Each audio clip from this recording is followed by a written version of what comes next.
ये गिल्ट मुझे खाए जा रहा है। क्यों किया मैंने ऐसा? क्या हो गया था मुझे? ये भी तो एक क्राइम है ना। सब कुछ इतनी जल्दी में हो गया कि मुझे कुछ समझ में ही नहीं आया। और अब ये समझ नहीं पा रही हूं कि ये गिल्ट खत्म कैसे होगा।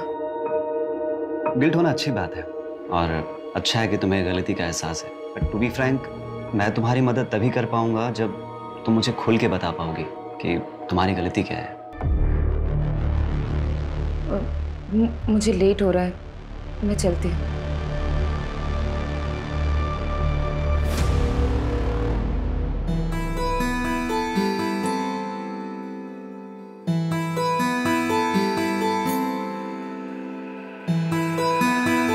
सेक्शन में डॉक्टर प्रभा के पास जा रही हूँ। मम्मी की रिपोर्ट्स दिखाने हैं, सेकेंड ओपिनियन ले रही हूँ। अबे तो काजल, मैं चलता हूँ ना साथ में। नहीं नहीं, मैं चली जाऊंगी। आज तुम्हारी छुट्टी है ना, तुम रेस्ट करो। ओके ठीक है, बाय। अनिल, ये तीनों पोस्टर्स ओके हैं। एक काम करो, इनकी आज ही प्रिंट निकलवाओ, ठीक है? और 20-20 फीट की होर्डिंग्स पूरे पुणे में लगनी चाहिए। अंडरस्टूड? नमस्कार रति मैडम। अरे गावड़े जी, आप कुछ काम था आपको? नहीं, काम तो नहीं था। योगेश हमारे छोटे भाई की तरह था, तो मैं सोचा कि खुद आकर के आपको प्यार से समझाऊं। तो एक कॉल ही कर लेते ना। इस उम्र में इतनी तकलीफ क्यों दे रहे हैं खुद को? आप अकेली औरत मैडम, कैसे करोगी ये सब? धूप में घूम घूम कर मुरझा जाइएगा। अरे आपके त्वचा देखकर लगता है कि आपको पार्लर जाना चाहिए, स्पा कराना चाहिए। क्या ये सब इलेक्शन और वोट के चक्कर में आप पड़े? आप एक अकेली औरत से डर रहे हैं क्या? अरे डरे नहीं मैडम जी, हम चाहते हैं कि आप हमारे पार्टी ज्वाइन कर लें। पैसे वैसे की कभी कोई कमी नहीं होने दी, बस कभी कभार खुश कर दीजिएगा। दोबारा अगर यहाँ दिखे ना तो पुलिस में कंप्लेन कर दूंगी तुम्हें। Get out!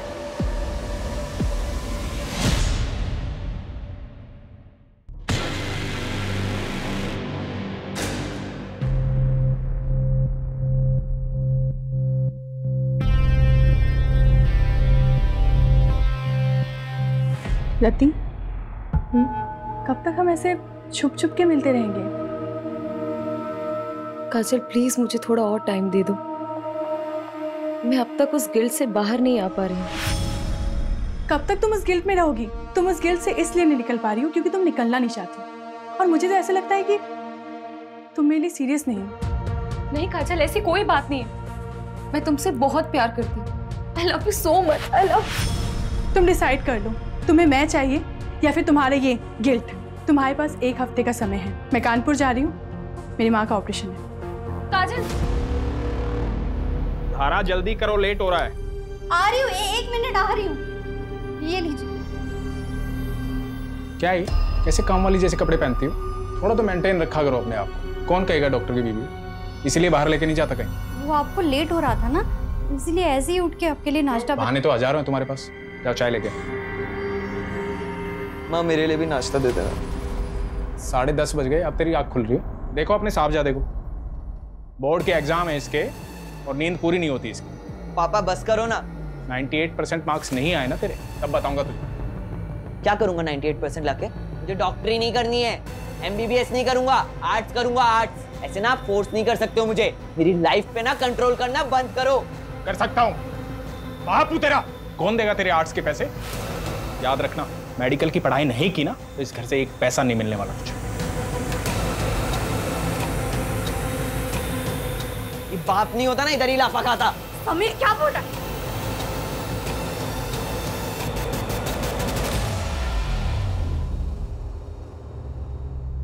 माता जी, ये दवाई मैंने लिखी है और ये हमारे कैंप की तरफ से फ्री है। जुग जुग जियो बेटा, तुम बहुत ही अच्छा काम कर रहे हो। भगवान तुम्हारी सारी मनोकामना पूरी करे।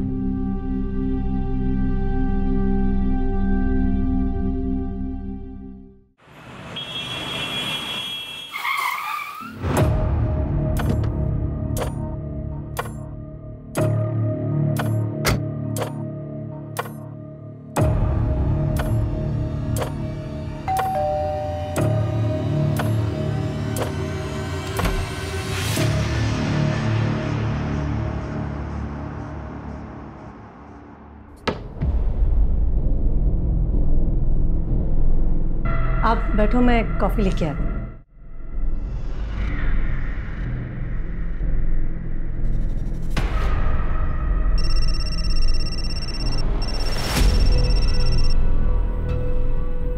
रवि, वो मैंने आपसे जो 2 लाख रुपए मांगे थे ना बैंक से निकालने के लिए, वो प्लीज लेके आना। सारा फालतू चीजों के लिए पैसे नहीं है मेरे पास, पहले भी कई बार बोल चुका हूँ मैं। रवि, आप अच्छे से जानते हो मैं पैसे वेस्ट नहीं करूंगी, मुझे जरूरत है इसीलिए मांग रही हूँ।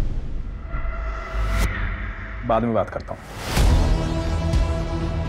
अभी किसी पेशेंट के यहाँ आया हूँ, तबीयत ज्यादा खराब है उसकी, आने में लेट हो जाऊंगा।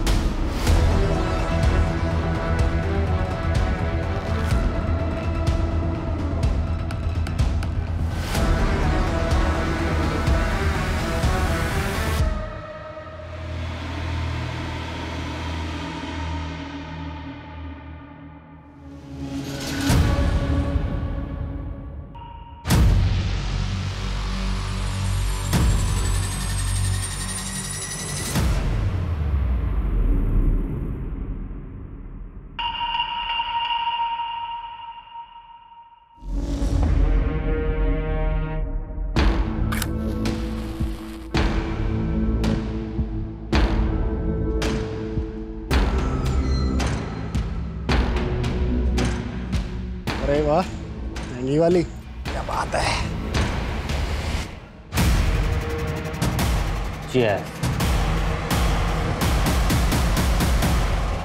यार मेरी तो बस एक ख्वाहिश है, मुझे ना अपने बेटे को जोर से गले लगा के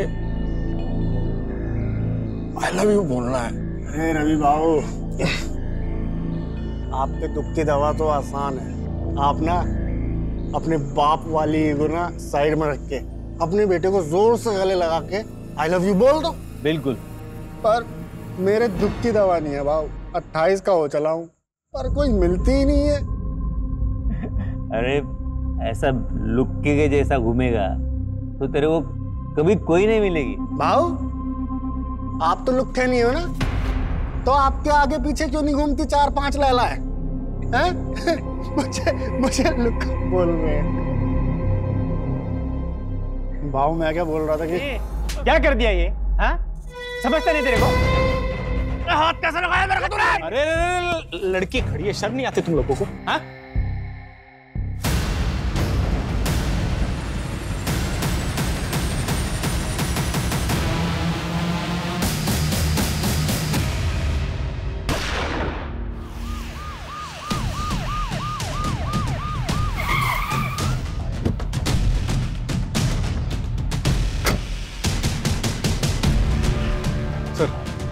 बड़ा ही अजीब क्राइम सीन है।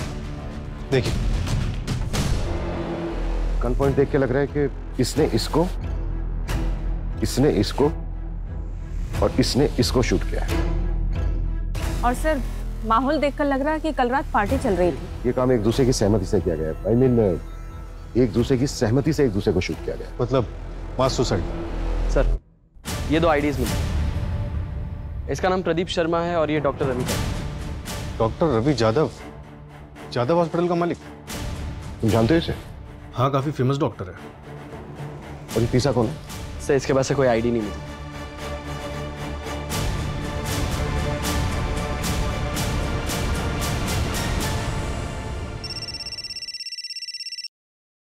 हेलो, क्या? माँ, क्या हुआ? समय, पापा।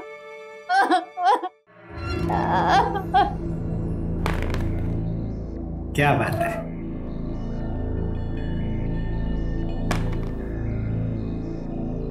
पापा, आपका 1 आया था, आपने 3 क्यों चलाया? मैंने चीटिंग नहीं किया। नहीं पापा, आप चीटिंग कर रहे हो। चलो, आई देखो ना पापा, चीटिंग कर रहे हैं। क्या टिया, तू भी किसको बता रही है? ये तो खुद चीटर है।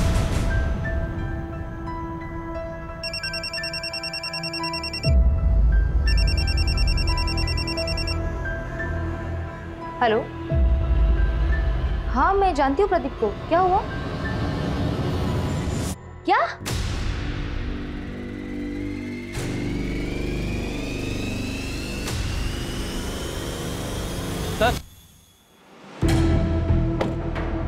सर ये रवि की सीडीआर, इसमें एक नंबर मिला है जो आज सुबह से बंद आ रहा है। किसका नंबर है? सर जया कामली के नाम पर रजिस्टर्ड है। रेगुलर बातचीत होती थी? हाँ सर, दिन में 2-2 घंटे बात होती थी। सर तो कहीं ये डॉक्टर रवि का अफेयर तो नहीं चल रहा था? पॉसिबल है। पोस्टमार्टम रिपोर्ट आई? सर डिटेल पोस्टमार्टम रिपोर्ट आने में 1 हफ्ता लगेगा। प्राइमरी पोस्टमार्टम में ये आया है कि तीनों की बॉडी में 250 ml से ज्यादा अल्कोहल है। मतलब पूरे चांसेस हैं कि फुल नशे में हो। उनके पास ऐसा कोई रीजन नहीं था कि वो सुसाइड कर लेते।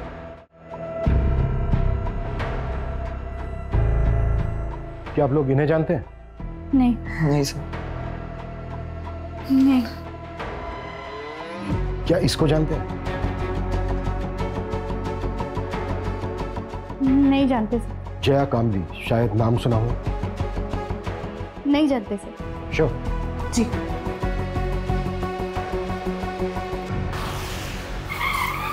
प्रदीप ने लास्ट कॉल जिस नंबर पे किया था वो नंबर आपका है, मिसेज लता तांबरे। कैसे जानती थी आप प्रदीप? सर मैं अच्छी तरह जानता हूं उसे। हमारी बेटी को पढ़ाने आता था। पढ़ाता क्या था? 1 नंबर का ठरकी था। अच्छा हुआ मर गया। बिल्कुल सही। टिया, आज के लिए इतना काफी है, बाकी कल कर लेंगे। ठीक है सर। मुझे कुछ काम से बाहर जाना। किस सर? मेरे बेटी को हाथ कैसे लगाया तूने? मेरे बेटी को हाथ लगाया कैसे तुमने? विनय, मैं तो सिर्फ पढ़ा रहा था। विनय, मैंने मेरी आंखों से देखा तू क्या कर रहा था। निकल मेरे घर से, निकल जा मेरे घर से। विनय, मेरे बेटी के आसपास भी दिखाई दिया ना तो जान से मार दूंगा तुझे मैं। ये टिया के साथ यहाँ गंदी गंदी हरकतें कर रहा है और तू यहाँ पे बैठ के मोबाइल पे गेम खेल रही है। अंदर जाओ। मोबाइल पे बैठे बैठे खेलती रहती है वो। क्या बकवास कर रहे हो तुम? अच्छा मैं बकवास कर रहा हूँ और तुम जो कर रहे हो बहुत अच्छा कर रही हो तुम।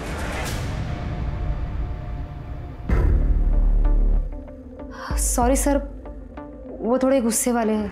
मंजू। यस। इन दोनों को देखिए। कभी आपने प्रदीप के साथ देखा है इन दोनों को? जानती हैं आप इन्हें? नहीं, मैंने नहीं देखा। प्रदीप की फैमिली में से जानती है किसी को? क्योंकि हम उसके घर पे गए थे, घर पे ताला लगा हुआ था और नेबर से भी हमें कोई खास इन्फॉर्मेशन नहीं मिली। नहीं सर, उसने कभी कुछ बताया नहीं। शायद वो अकेला ही रहता था। अच्छा मिसेस तांबरे, क्या आप कोई ऐसा रीजन जानती हैं जिसकी वजह से प्रदीप सुसाइड कर सकता है? नहीं सर, मैं अच्छे से जानती हूँ उसको। प्रदीप सुसाइड कर ही नहीं सकता। अपना वादा याद है ना तुम्हें? भूली तो नहीं? वरना मैं अभी भी पुलिस के पास जा सकती हूँ। नहीं, पुलिस के पास मत जाना। मैं रवि के अंतिम संस्कार में बिजी थी। मैं तुम्हारा काम कर देती हूँ। जल्दी करो, मैं और दिन ज्यादा वेट नहीं कर सकती हूँ। हाँ ठीक है।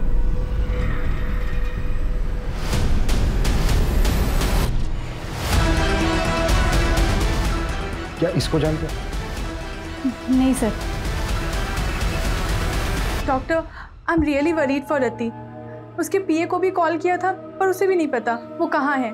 कुछ दिन की छुट्टी बोल करके गई थी। हाँ, आज रति का सेशन था पर वो आई नहीं। टू बी ऑनेस्ट, मैं खुद भी उसके लिए थोड़ा वरीड हूँ, स्पेशली लास्ट सेशन के बाद। मुझे पता था कि यही होगा। आप कितना भी भाग लो लेकिन आपके कर्म आपको ढूंढ ही लेते हैं। इसलिए मेरे साथ ये सब हो रहा है। काजल भी मुझे छोड़कर चली गई। कुछ बचा ही नहीं मेरी जिंदगी में, कुछ भी नहीं। मैंने उसे बहुत समझाया था लेकिन वो मेरी बात समझने के लिए तैयार ही नहीं थी। अगर आपसे वो कांटेक्ट करती है ना तो आप प्लीज मुझे कॉल करके बता दीजिएगा। ओके।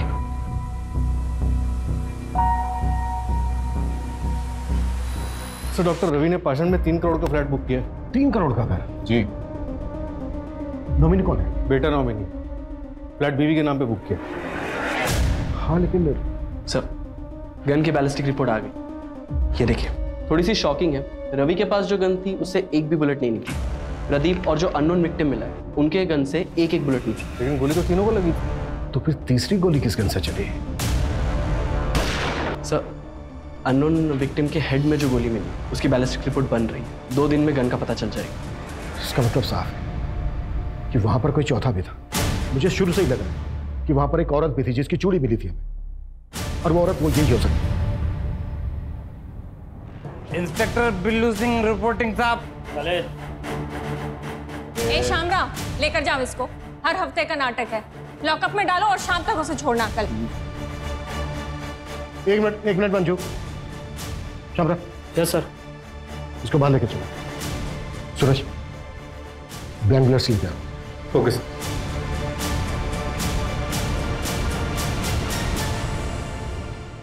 चल पकड़। गन? निशाना लगा उसमें। घबरा मत, निशाना लगा। शाबाश। हाँ, लगा निशाना।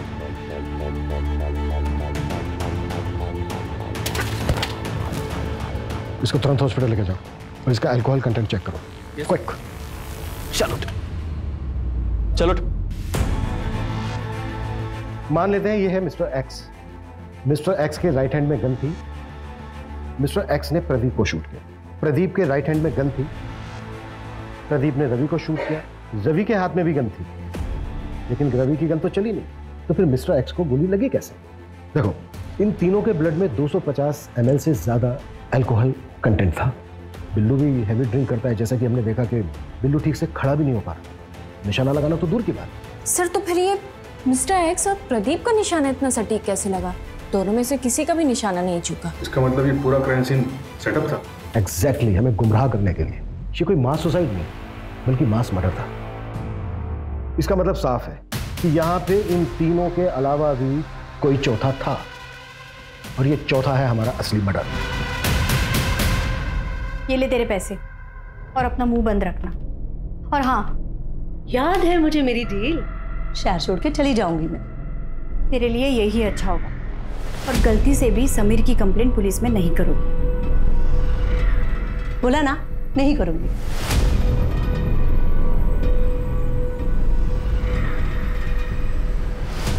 सर, मैंने डॉक्टर रवि की वाइफ धारा के कॉल रिकॉर्ड्स चेक किए। उसमें एक नंबर मिला है जो जया कामली के नाम पर रजिस्टर्ड। ये उसका दूसरा नंबर है।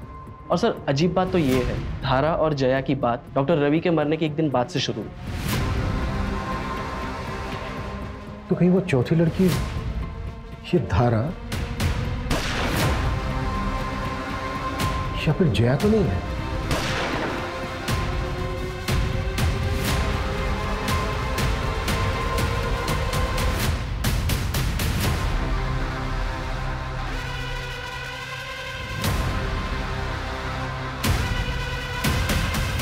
जी, मैं जानती थी जया को। उसका रवि के पास इलाज चल रहा था। उसने रवि की मौत के बाद सांत्वना देने के लिए फोन किया था। जी।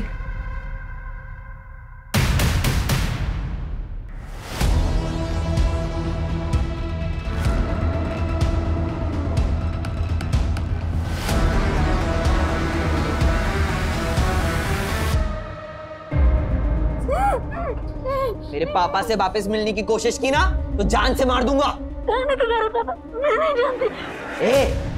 नाटक बंद कर। मेरे पापा डॉक्टर रवि तुझसे मिलने आते हैं ना, तेरे साथ इधर गुलछड़े उड़ाते हैं ना। क्या चाहती है तू? उनकी प्रॉपर्टी? एक बात कान खोल के सुन ले, मेरे पापा की प्रॉपर्टी पे सिर्फ मेरा और मेरी माँ का हक है, समझी? सूरज, जया का मूवमेंट ट्रैक हुआ? बटरफ्लाई रात को कहाँ थी? सर, जया का फोन तो उसके घर पे ही एक्टिव था और कोई ऐसा क्लू नहीं मिला जिससे ये पता चले कि जया क्राइम साइट पे गई। जैसे क्राइम साइट पे जाने वाले सभी रास्तों का सीसीटीवी हम स्कैन कर रहे हैं। और सर, हॉस्पिटल स्टाफ से भी बात हुई। उन्होंने बताया कि जया को डायबिटीज और ये डॉक्टर रवि इंसुलिन का शॉट लगाने से घर पे जाता। व्हाट? तब डॉक्टर रवि और जया के बीच में अफेयर नहीं था? हेलो, अच्छा, नजर रखो उस पर।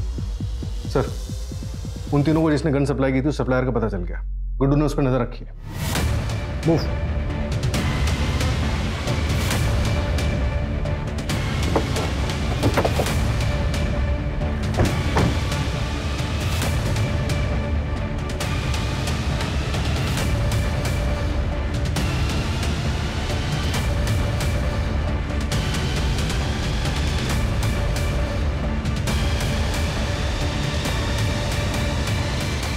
हो गया ना आज का कोटा पूरा? इन तीनों को गन तूने ही सप्लाई की थी, इसको जानता है तू?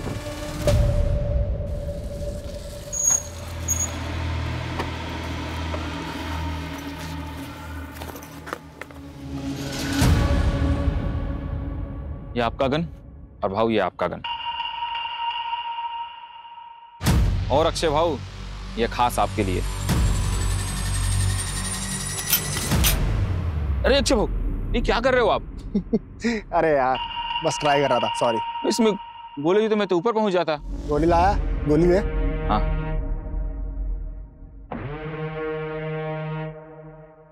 और चौथी वाली कहाँ है? चौथी का नहीं। वैसे भाऊ आप लोग करने क्या वाले हो?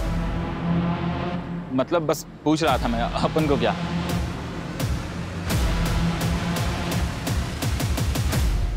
आलू? हाँ साहब, 3 लोग थे, 4 गन लेके गए और उनके पूरे सीट पे आलू भरे थे। ये जो तीसरा आदमी था, इसका क्या नाम बताया तुमने? अक्षय नाम है उसका, यही कोरेगांव पार्क में ही रहता है। मेरा एक दोस्त है जो उसका पड़ोसी है, तो उसी ने डील कराई थी। इस अक्षय का घर परिवार? घर परिवार तो नहीं पता साहब, लेकिन वो एड्रेस दे सकता हूँ। तो शायद ये मास सुसाइड ही था। शायद हाँ। गन इन तीनों ने खुद खरीदी। सवाल ये है कि चौथी गन किसके लिए खरीदी गई? तो शायद वो गन किलर के पास। इन तीनों ने और वो चौथा आदमी औरत जो भी कोई है, इन सब ने मिलकर ये प्लान किया होगा और फिर ये चौथा शख्स बैकआउट कर गया होगा। या फिर ये भी हो सकता है कि शुरू से इसका ये प्लान था। सवाल ये है कि ये चौथा शख्स कौन है और उस चौथे शख्स का इन तीनों के साथ क्या कनेक्शन? सबसे पहले हम इस कनेक्शन को ढूंढना होगा। और सर वो आलू जो शाहिद ने बताया था, इतने सारे आलू सर, तो समझ में नहीं आ रहा है। मैं तो बेहोश था हॉस्पिटल में, कल ही डिस्चार्ज हुआ हूं। मुझे तो पता ही नहीं था कि अक्षय इस दुनिया में नहीं। इस महीने मेरा ऑपरेशन है, 10,000 कम पड़ रहे थे, वो इसी जुगाड़ में लगा था। उसने जिंदगी में अपने लिए कुछ नहीं किया, मेरे पीछे ही परेशान रहता था। वो कभी आत्महत्या नहीं करता। देखिए चंदन जी, ये तो हम नहीं कह सकते, पर क्या आपकी जानकारी में कोई ऐसा है जो अक्षय को जान से मार सकता है? कोई ऐसा क्यों करेगा? सीधा साधा था मेरा बेटा, न नशा, न लड़की, न कोई और ऐशी, सिर्फ मेहनत करना जानता था। चंदन जी, ये 2 लोग हैं जिनकी बॉडी हमें आपके बेटे अक्षय की बॉडी के साथ मिली थी। आप जानते हैं? नहीं, मैंने इनको नहीं कभी देखा।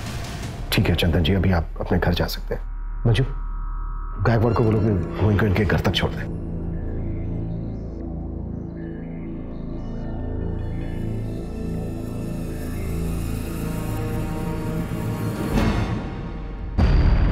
सर, अक्षय की मौत जिस बुलेट से हुई है वो मैच हो गई। और सर उस गन की बैलिस्टिक रिपोर्ट अक्षय की बॉडी से मिली गई बुलेट की बैलिस्टिक रिपोर्ट से मैच हुई। किस गन के साथ? सर ये सेम गन एक और क्राइम में भी यूज हुई। क्या क्राइम था? चौंकाने वाली बात है सर, ये क्राइम 14 अप्रैल की रात को 1:30 बजे के करीब हुआ था और अक्षय, रवि और प्रदीप की मौत 12:15 के करीब हुई। ये दोनों मौतों के बीच में 1 घंटे का फासला था। जरूर ये दोनों क्राइम आपस में लिंक है सर। हो सकता है। क्राइम क्या था? सर एक औरत ने सुसाइड कमिट किया, उसी के घर में उसी की लाश 4 दिन बाद मिली। क्या यार रति, तुम रति उठो ना। रति यादव नाम था, कॉपरेटर योगेश यादव की बीवी। कॉपरेटर योगेश यादव, इसने भी सुसाइड किया था ना? हाँ सर, और उसकी बीवी रति यादव, ये भी इलेक्शन लड़ने वाली थी। तो वो चौथी औरत रति थी। रति के केस में ना और कंफ्यूज कर दिया है। 3 आदमी 1 औरत। आखिर ये करना क्या चाह रहे थे? रति के हस्बैंड ने सुसाइड किया और बाकी के 3 विक्टिम। कहीं ये सब कुछ रति के पास से तो नहीं जुड़ा हुआ है? और सर राति के पोस्टमार्टम के मुताबिक उसके बॉडी से भी अल्कोहल बरामद हुआ था, 126 ml। फिलहाल हमारे लिए यही जानना जरूरी है कि इन चारों का आपस में लिंक क्या था। क्या ये चारों एक दूसरे को जानते थे? सर अफेयर का भी एंगल हो सकता है। पॉसिबल है, पर सवाल वही है कि किसके साथ? हो सकता है एक के साथ, हो सकता है तीनों के साथ, और यही झगड़ा जलन इन मर्डर्स की वजह बनी। पॉसिबल है। अच्छा, रति यादव की बॉडी किसको मिली थी? सर रति यादव के साइकियाट्रिस्ट डॉक्टर नीरव।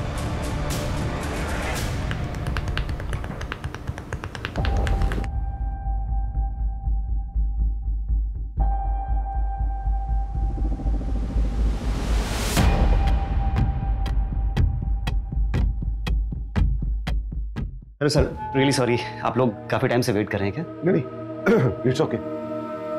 एक्चुअली हमें आपसे रति यादव के बारे में बात करनी थी। आप रति के डॉक्टर थे ना? जी।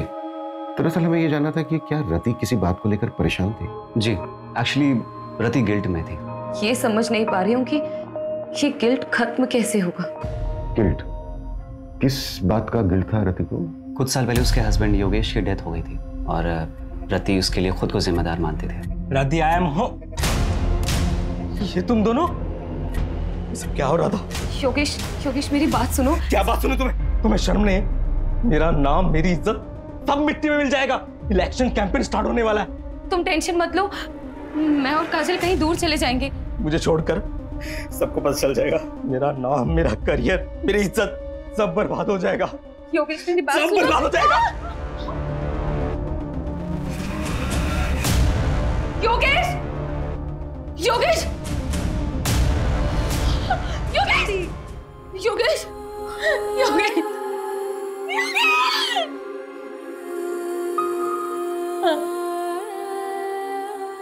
सर ये सब सच है सर। हमारे रिलेशन को कोई नहीं समझता। फैमिली और सोसाइटी के प्रेशर में हम दोनों ने शादी तो कर ली, लेकिन हम अपने अपने हस्बैंड के साथ खुश नहीं थे।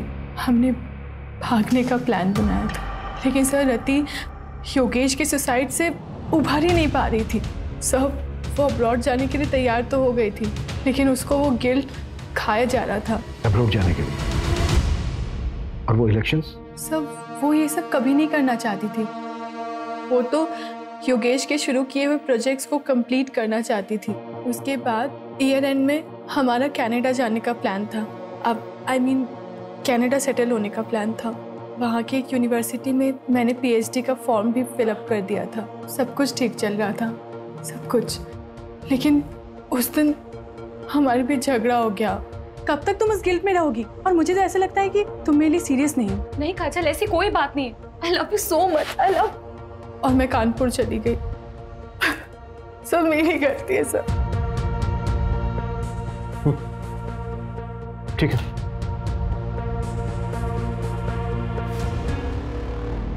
सर, प्रदीप ने मार्केट से 10 लाख रुपए उठाए थे और सर प्रदीप की लोकेलिटी में एक ज्वेलरी शॉप है।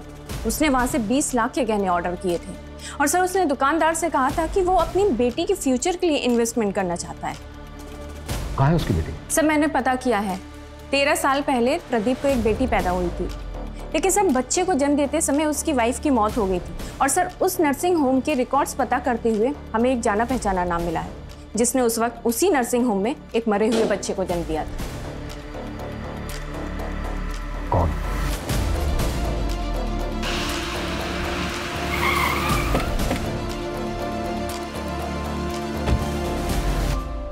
क्या मेरी बेटी टिया मेरी बेटी नहीं है, उस प्रदीप की बेटी है? ये बात तुम्हें पता नहीं थी? नहीं सर, इन्हें नहीं पता। वो मेरी प्रीमेच्योर डिलीवरी हुई थी, उस वक्त ये शहर से बाहर थे, इन्हें कुछ भी नहीं पता। सब कुछ अचानक हुआ सर, और मैंने भी इनसे बात छुपा ली, वरना प्रदीप की तरह ये भी मरे हुए बच्चे की बात सुन के टूट जाते। विनय, हाँ? 14 अप्रैल की रात को 8 से 12 के बीच में कहाँ थे तुम? विनय सर यही घर पे ही थे, मेरे और टिया के साथ।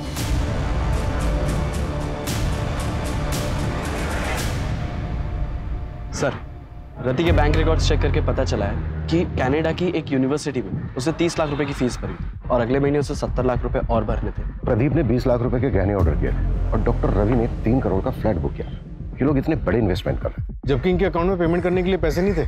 ये भी तो हो सकता है कि पैसा कहीं से आने वाला हो इनके पास, और ये बात पहले से किसी को पता। सर, रवि को मारने के लिए धारा, जया और समीर सबके पास मोटिव था। और तो और सर, प्रदीप को मारने के लिए विनय के पास भी मोटिव था। और रति पॉलिटिकल फिगर थी, हो सकता है उसको कोई दुश्मन बन गया। थप्पड़ बहुत महंगा पड़ेगा मैडम जी। तुम्हारी यूनिवर्सिटी की फीस है 1 करोड़ रुपए। सतीश 30 लाख रुपए भर चुकी थी, राइट? जी। बाकी के बचते हैं 70 लाख रुपए, लेकिन रति के बैंक अकाउंट में 70 लाख रुपए थे नहीं, तो फिर वो बाकी के पैसे कहां से भरने वाले थे? सब नहीं काजल, लोन लेने की जरूरत नहीं है। मुझे पैसे डबल करने की एक अच्छी स्कीम मिल गई है, जिससे हम अपनी फीस भी भर सकते हैं। जितनी बड़ी रकम उतना बड़ा इनाम। ऐसी कौन सी स्कीम है? तुम ऐसे चक्रों में क्यों पड़ रही हो? काजल ऐसा कुछ भी नहीं है, मैंने सब क्रॉस चेक किया है, सब जेन्युइन है, डोंट वरी। तुम ट्रस्ट करती हो ना मुझ पे? पैसे दुगने करने वाली स्कीम? एक मिनट, तुम इसके बारे में और क्या क्या जानती हो? रति ने मुझे बस इतना ही बताया था। बेटा मैंने मम्मी को मैसेज कर दिया है, अब मम्मी से ले लो पैसे। ओके ओके बेटा। सर मैंने पता किया, मर्डर से एक हफ्ते पहले रवि ने 1 करोड़ रुपए का लोन लिया था मार्केट से, और उसी तरह प्रदीप ने 50 लाख, रति ने 50 लाख और अक्षय ने अपने दोस्त से 5,000 रुपए उधार लिए थे। और ये पैसा हमें किसी के भी घर से या फिर किसी की भी डेड बॉडी के पास से नहीं मिला। तो इसका मतलब सर वो, इसका मतलब साफ है, हम चौथे आदमी को ढूंढ रहे थे, लेकिन बाजी किसी 5वें आदमी ने मारी, और इस खेल का मास्टरमाइंड वो 5वां ही आदमी है। हाँ मंजू। सर आपने मुझे जैसा बोला था एक बार क्राइम सीन चेक करने के लिए, आप क्राइम साइट पे फौरन आ जाइए, हमें यहाँ कुछ मिला है।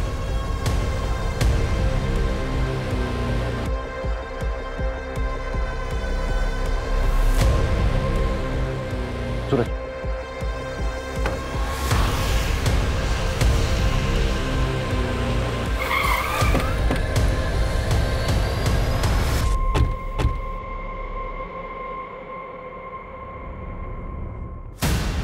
सर ये देखिए क्या मिला।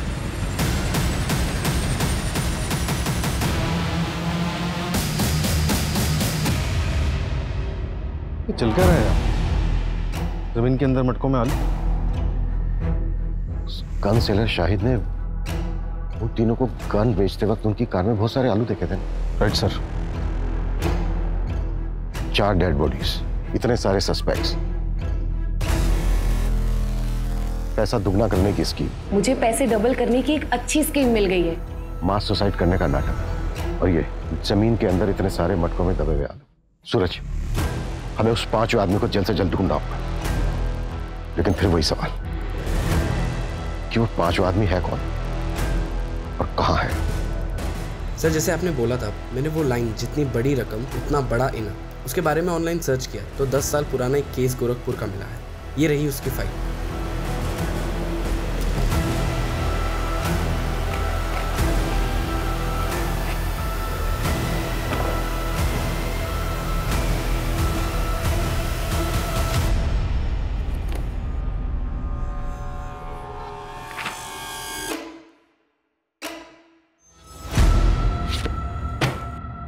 दस साल पहले देव श्रीवास्तव ने पोंजी स्कीम बनाई थी और सबको लूट-लाट कर भाग गया था। ये केस सीरियस तब हुआ जब 2 भाइयों ने सुसाइड कर लिया था। पुलिस ने खूब पूछताछ की थी देव श्रीवास्तव से, लेकिन उसके खिलाफ कोई सबूत नहीं मिला। फिर भी मैं गोरखपुर पुलिस से कांटेक्ट करता हूँ, पता करता हूँ कि देव श्रीवास्तव आजकल है कहाँ, है भी या नहीं। क्विक। सर देव श्रीवास्तव 4 साल पहले मर चुका। एक और डेड है? नहीं सर, देव का एक बेटा है जो 2 साल पहले यहीं पुणे में शिफ्ट हुआ था। इसका हमारे किसी सस्पेक्ट के साथ कोई कनेक्शन है? हाँ सर, ये देखिए।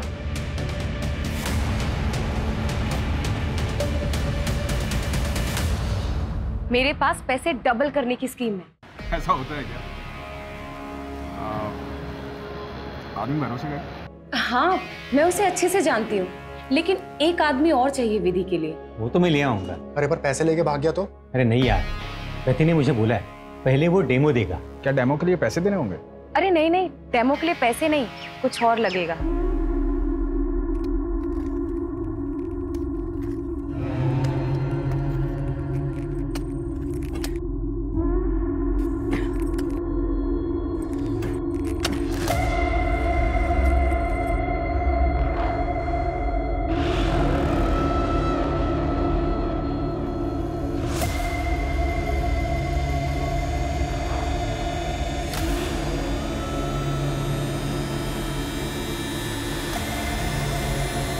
अब क्या करना है?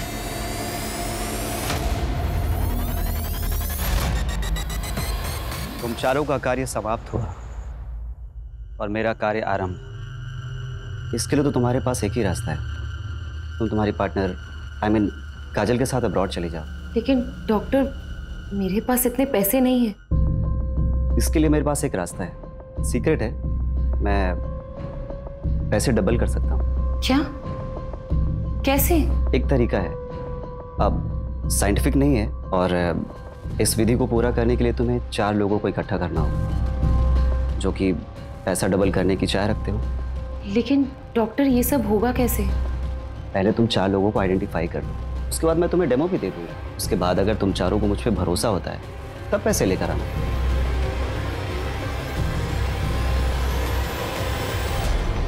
मुझे वरदान है कि मैं जरूरतमंद लोगों के पैसों को दोगुना कर सकता हूँ। रम राम रम राम।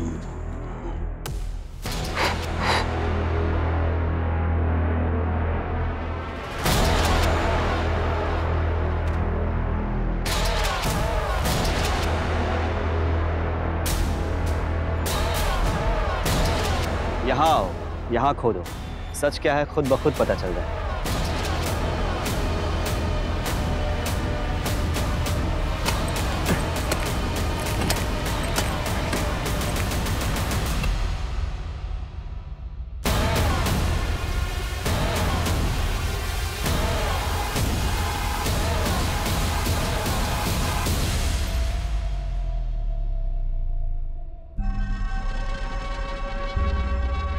बाबा आपने तो चमत्कार कर दिया, हम पैसे भी लाए, उन्हें भी आज दोगुना कर दो। पैसों को दोगुना करने के लिए इससे भी मुश्किल विधि करनी पड़ी। मैंने रति को बताया था, इसके लिए शस्त्र की भी पूजा होती है।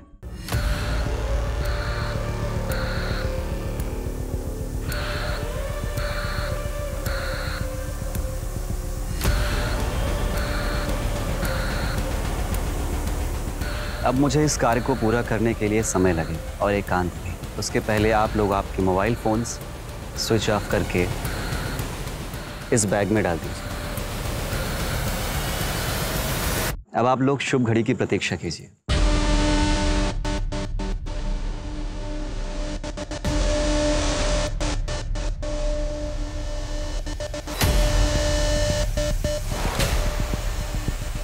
भाव मैं क्या बोल रहा था कि क्या कर दिया ये?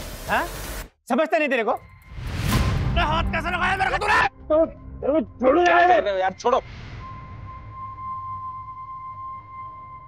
क्यों झगड़ा कर रहे हो तुम दोनों? अरे दे दारू पियो ना।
सूरज, पूरे शहर में मुझे नाकाबंदी चाहिए। हर जगह पर नीरव की फोटो खिंचवाओ, खास करके शहर के बॉर्डर।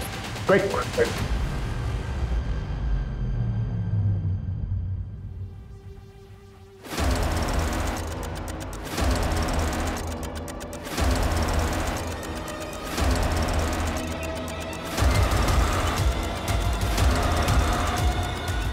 आप लिसन, तुम रूम में जाके शैंपेन निकालो।